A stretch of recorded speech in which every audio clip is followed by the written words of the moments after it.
Hello, my name is Richard. I'm sitting in a tree right now. I have a Kindle stuck in a branch, a can of Spindrift sitting next to me. I am a recovering religion addict, and I am now known as the Irreverent Nerd.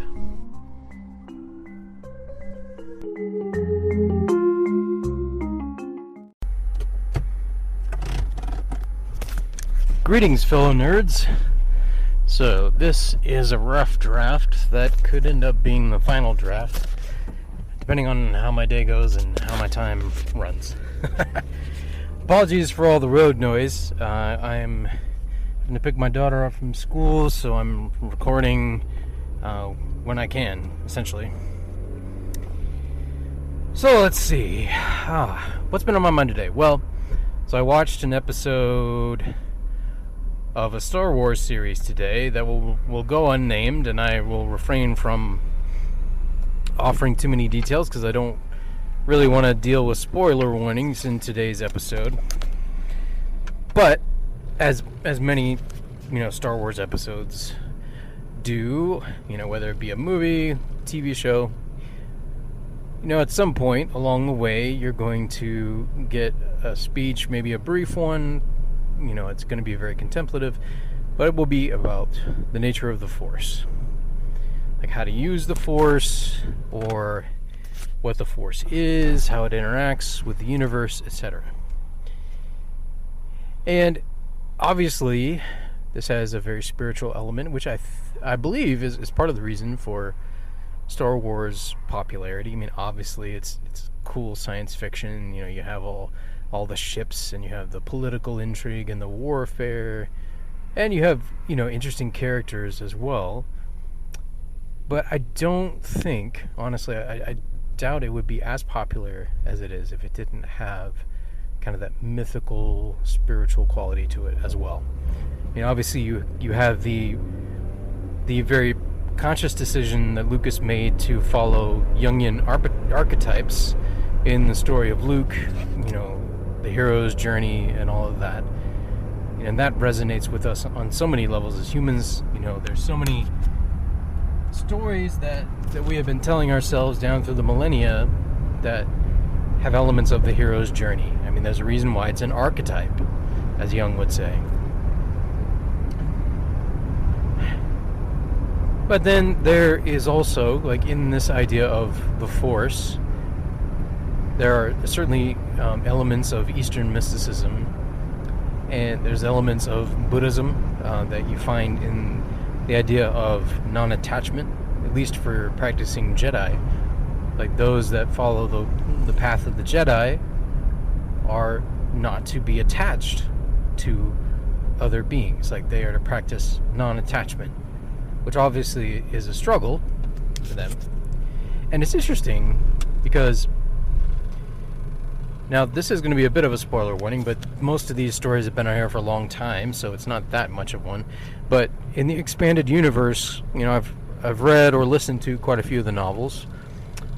By the way, the main narrator for the Star Wars audiobooks is amazing. He does a great impression of Luke and of Han Solo, and just all around, like, very, very good productions. Like, there's even sound effects and music in them, so they're pretty dang cool. Like, they just have the one narrator, like, he does all the voices. So it's not a radio drama or audio drama, if you will, in that sense, but it's about as close as you can get with an audiobook, with complete, like I said, with John Williams' musical score in the background from time to time, and sound effects. So they're very enjoyable. If you haven't checked any of them out, do so. Also, like, I ran across this, I believe it was also on Audible, where I've listened to some of these Star Wars things. I believe there was a BBC radio drama production of the original Star Wars story. Essentially, it shadows the story very closely. They might have even used the actual script, perhaps with a few modifications, but the original voice actors, I believe all of them, definitely Mark Hamill, took part in it, and that's really cool. So if you ever get a chance to check that out, do so. Anyway, getting back to the Force and spirituality in Star Wars. Obviously, the Path of the Jedi, it's kind of this interesting mixture of, samurai. So you have elements of Bushido in there, the code of the samurai, and certainly you have elements of Buddhism, ideas of non-attachment. If I had to guess, I would say, I don't know this for certain, but I would guess that Lucas may have been influenced by the Seven Samurai film and some of his work. I need to watch that, by the way. That's considered a classic. Now, I've seen The Magnificent Seven. I think that's what it's called. Magnificent Seven? Yeah. Which was a Western made in the U.S. That borrowed from, or took inspiration from the Seven Samurai. And believe it or not, The Three Amigos, a 1980, well, what was it, 82, 81, somewhere in there, early 80s comedy with, also borrows inspiration. It took its inspiration from The Magnificent Seven, which took its inspiration from the Seven Samurai. Anyway, I'm getting on a rabbit trail. I do like that movie, though, The Three Amigos. It's was one of my favorites growing up. Any movie, you got Martin Short, Steve Martin, and Chevy Chase all in the same movie, hilarity will ensue. And it's a funny movie. I don't know that it would pass the bill. Nowadays, it's probably politically incorrect on some level, but it's pretty funny. Anyway, that's a different topic. So, back to Star Wars again. So you have the elements of Buddhism, which I've been looking into that a bit. I will admit, over the last year or two, I ran across this little book at a used bookstore here in my town. I need to pay attention to what I'm doing here. I'm driving. No, don't worry. I'm looking at the road the whole time. Anyway, let's see. Oh yeah, used bookstore, and this little is called The Teachings of Buddha, or Teachings of the Buddha, I think, and it's put out by the Society for the Promotion of Buddhism in Japan, and it was in Japanese and English, like side by side. So you have a page in English, and on the right is the same page in Japanese. Pretty cool, actually. I don't speak Japanese, so and nor do I read it, but it's still neat to know, like, hey, this book originally came from Japan, or at least someone Japanese owned it at some point, which is kind of cool. I've long been interested in Japanese culture, not enough to become an expert in it, but it interests me. There's elements of it that, and some of it's just the differences between their culture and ours that I find it fascinating.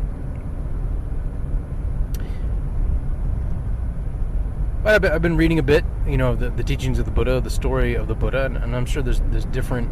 From what I understand, there's different traditions within Buddhism. There's different ways of practicing Buddhism, as I understand it. And but those elements are certainly in there. But you also have this element of pantheism that is in, and I don't know if pantheism is necessarily the right word, but it's close to that idea that all living things are interconnected. Like, literally, there is a force. This is the force that connects all living things together. You could call that force God. Obviously, in the Star Wars universe, they just call the force the Force. It's a little more impersonal, and it's not personified in the sense that God is in our Western way of thinking, where like he, and often, admittedly, often in Eastern ways of thinking as well, like God, the gods, if you will, God or the gods are often personified. They are anthropomorphized, in our attempt to understand the universe that we live in, and our attempts to figure out how it works, how to make it work, and our desire to connect to something bigger than ourselves. Like, we have imagined, over the millennia, we have imagined all kinds of gods. But the Force it's a little more like pantheism in the sense that it doesn't, it's a collective consciousness. It's not a specific consciousness that interacts uniquely with individual beings, although it does in some sense, but it's more of like, well, a force, a power, a source of power, a source of wisdom that you can draw on. But it's not this like king on his throne up in the sky, Lord of the thunder and the wind and the rain kind of idea that our Western God finds his roots in. Yahweh was in many ways a storm god, very similar to the nearby Ugaritic deity Baal, and later Canaanite deity Baal. Like, bears a distinct similarity to said entity. They were certainly competitive competitors. They were competing gods, essentially. Even there within Israel. I mean, if any of you have read the Bible can see that. You look at other mythologies, there are certainly gods who compete with one another. It's not a new concept, if you will. It's not a particularly unique concept either in world history. But with Star Wars, and I think it's probably one of the reasons why it's had a universal appeal, is that because this force is not personified, it's not given a name other than just the generic word, the Force, people from all different religions, or non-religious, those who are non-religious, if you will, atheists and the like, can imbue the Force with, the meaning that they wish. It's very flexible in that sense. Yes, it does have some specific features, one of them being this idea of balance. But even that, is a fairly common idea. Although I think within Eastern thought, like the idea of yin and yang, it's different than the more ancient Near Eastern and later, Western ideas of good and bad, of righteousness and wickedness, good and evil, if you will. It's different than that. Yes, you have the dark side and the light side, and yet, what's interesting about, like, there's a cosmic perspective where the Force seeks to bring balance to the universe. Like, there's a balancing that happens between the light and the dark, if you will, between death and life on another plane. There is a balance that occurs. Whereas in ancient Near Eastern and Western thought, it's not really an idea of balance, it's more of an idea of conquering and warfare. There is a war between good and evil, which when you zoom in within the story of Star Wars, you certainly have that fight, between good and evil. And then that's another reason why it's so popular, is because that is, even just the struggle for survival. Like, you have one being who's fighting against another being, or one group of beings who are fighting against another for survival. Then you have ideas of, like, there's one group of beings that are cruel and another that's not. You have good versus evil, if you will. But in a cosmic sense, like, the Force is more impersonal. It doesn't take a side cosmically. It seeks to bring balance, which is different than the Christian idea, where the idea that good will prevail, good will defeat the evil, good will destroy the evil, and rather than bringing balance, it brings homogeneity. It creates a homogeneous universe where, essentially, like, where evil is relegated to the cursed realm, if you will, to hell, whatever you want to call that. It's not destroyed in the sense of it being annihilated so much as it is held captive, punished forever, etc., etc. Like, there's held at bay. You know, you could frame it different ways.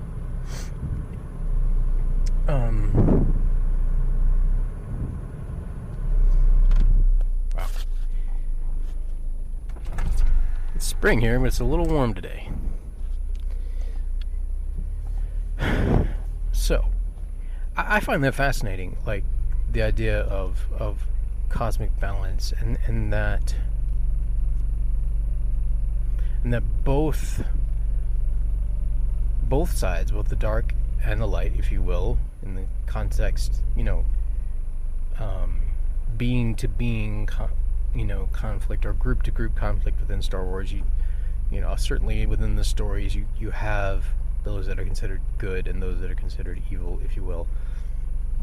But the Force is impartial. Like, it seeks only to bring balance, and both sides can draw on its power. It's a single power, and both sides can draw on it. As opposed to there being an evil power and a good power. It's like, I don't know. It's interesting. So you have, it's like a fusion of those ideas where there is some sense in which there's a dark and light forces, and yet it's still in some way all one force. So I was just thinking about that today, like, but the part of that does appeal to me is the idea of the connection between all living things. That's something I've contemplated a number of times over the last couple of years. Like, as I've said, I used to be a religious addict. I'm I don't know if I consider myself ex-religious, but I am an ex-Christian, or an ex-evangelical is a more common term these days.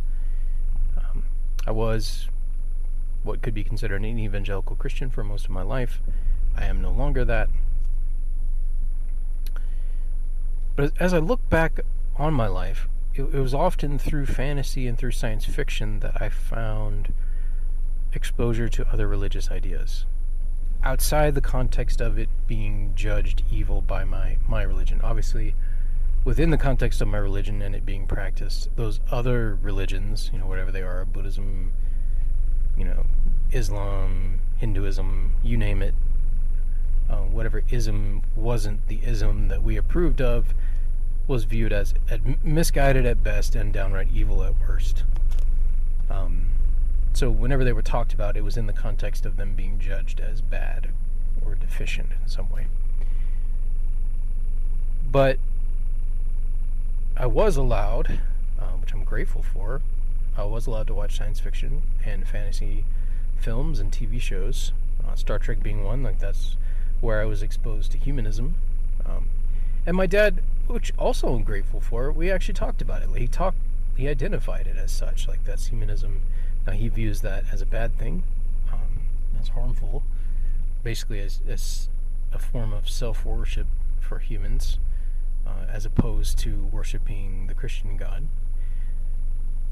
But I'm grateful that we talked about it. Like, we talked about it. We talked through it. Like, so I learned to think critically and philosophically about television shows and movies. Like, my dad also does not subscribe to what you call Darwinian or Neo-Darwinian evolution when it comes to origin of species, nor when it comes to the origin of the cosmos. He would hold to a conservative Christian perspective on that. I'm not in the conservative Christian camp anymore, obviously, but I haven't completely bought in to Neo-Darwinian thought or evolutionary thought. Like, I've been exploring it quite a bit, and there are times where I use that framework just because I need some kind of framework in order to talk about the world around me, to explain things. And the framework I had is in a sense broken for me now. Like, I can't use it so much. I have to be careful how I use it because it can be triggering. There's a lot of trauma there connected to it, so I have to be careful about that.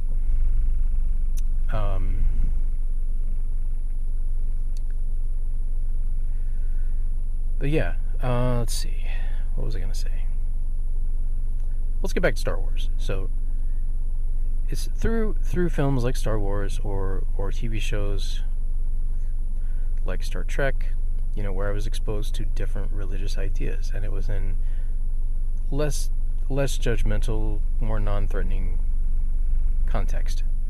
Another example was the movie Avatar. Like, I found the spirituality that was present in Avatar very appealing. Like, the idea of the Na'vi being closely connected and in tune with nature. They, for the most part, worked with it, not against it. I'm going to pause for a second here.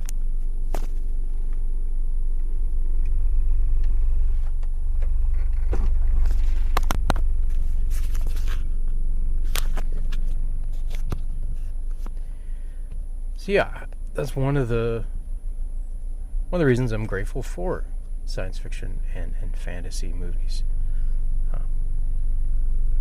And in many ways, like Star Trek being one of my favorites, like in many ways, it was like a weekly anthropology lesson in a lot of ways. Like they were scientifically exploring and interacting with other cultures and doing so diplomatically and from a perspective of curiosity and openness and empathy and compassion. And at times, obviously, they got into fights as well, because not everybody is friendly out there in the universe, if you will. That's just interesting. That's one of the things I loved about Star Trek. Star Wars, obviously you have the conflicts as well. You don't have as much of a focus on religious beliefs. Like, even though it was from, I guess, what you call an atheistic humanistic perspective that Gene Roddenberry had, even though it's being examined more scientifically, it's like, we've, in the 24th century, we humans have moved beyond that, but we should still respect the cultures and the beliefs of others, especially if the Prime Directive is involved,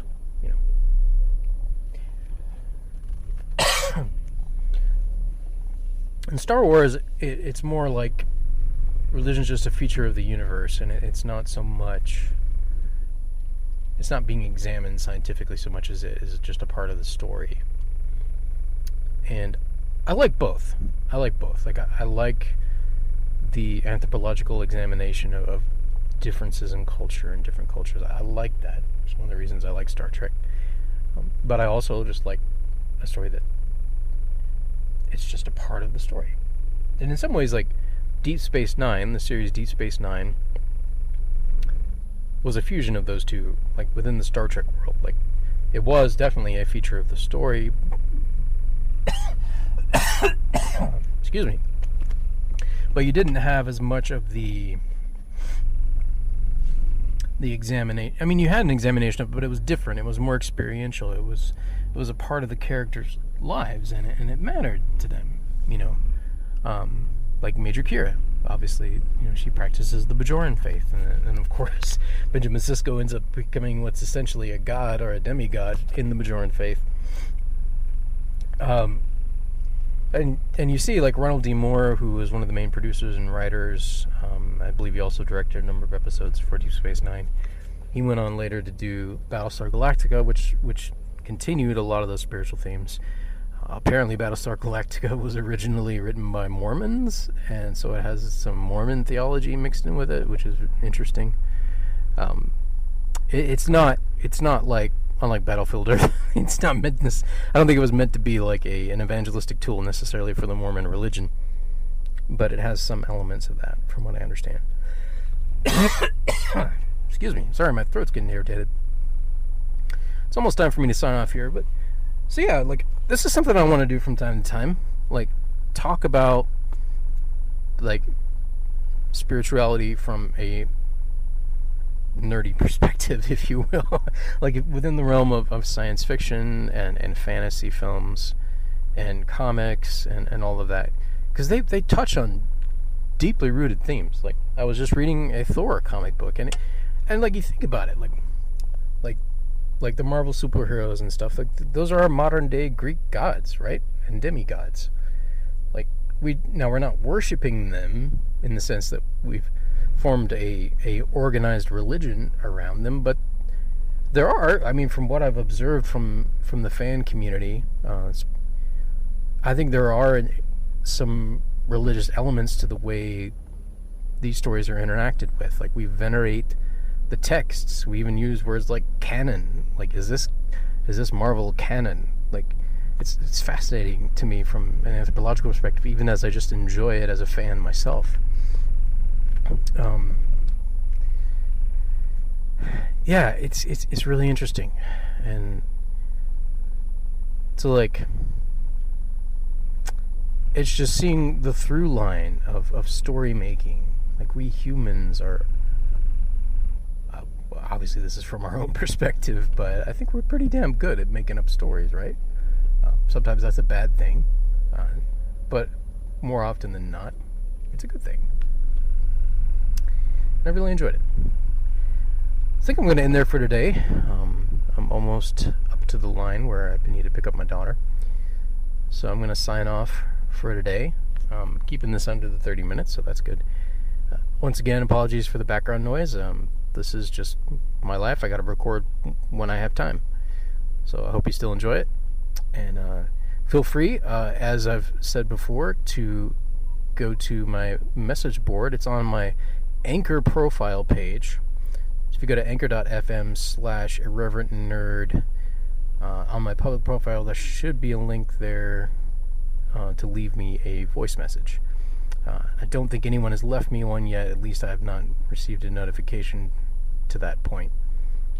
So if you do, feel free to send me a message on Instagram as well, if you've connected with me there or following me there, just to let me know, like, hey, I sent you one, and I'll be sure to check. Like, if for some reason I don't get a notification.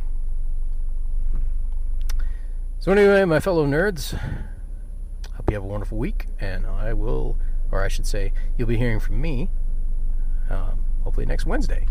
So, peace.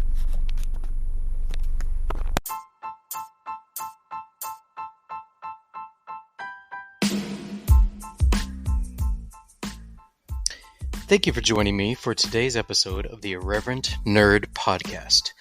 Follow me on Instagram at irreverent_nerd. That's at irreverent_nerd.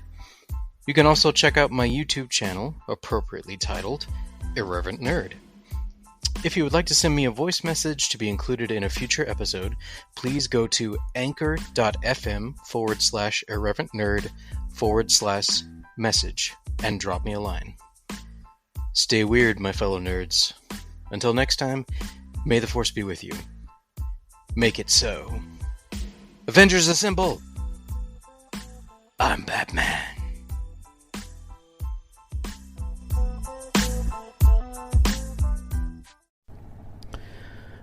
Welcome to this bonus episode of the Irreverent Nerd Podcast. I'm sitting here with my good friend Will. Hi. And my wife is also here. Hey.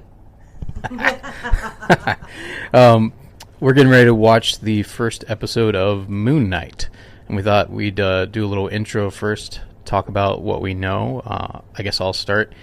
I don't know a lot. I think I read one comic years ago that I got on Free Comic Book Day. And my initial thought was that this guy seems like a ripoff of Bruce Wayne. That was my first thought. But upon seeing the trailer for this series, I'm like, nah, if this is what he's like in the comics, then it's like if Bruce Wayne had, well, dissociative identity disorder. So I'm expecting good things. Oscar Isaac is really cool. He's a good actor, as is Ethan Hawke will be in this as well. So yeah, I'm looking forward to it, and looking forward to learning about the Moon Knight world. As I said, I don't know much about it. So I'll turn it over now briefly to our resident comic book expert and see if he knows anything about Moon Knight. By the way, I think a Tribble ate your microphone. Yeah, it does look like a triple spit guard or wind guard, whatever you call that. Anyway, jokes aside, I was going to say that I've never read a Moon Knight comic in my life, but Richard helped jog my memory. I also got that Free Comic Book Day comic, it may or may not have been the same one. It was his Mr. Knight persona climbing down a ladder. That's about all I remember about that comic. So, neither of us have a giant knowledge of Moon Knight. I mean, even prior to this TV show being announced and created, I knew the basic YouTube back history. I'd read some of the Wikipedia. So I have some ideas, but no, neither of us are familiar. I've been doing some research on YouTube today in preparation, though, for the viewing. So I'm gonna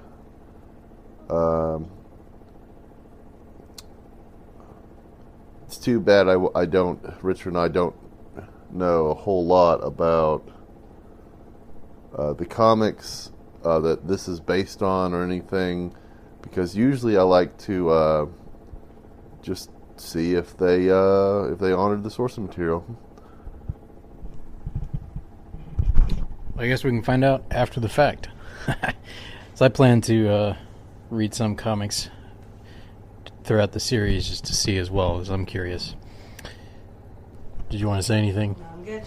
My wife's good. So, all right. Well, we're going to get to it, and we'll come back after the episode's over and share our instant reactions.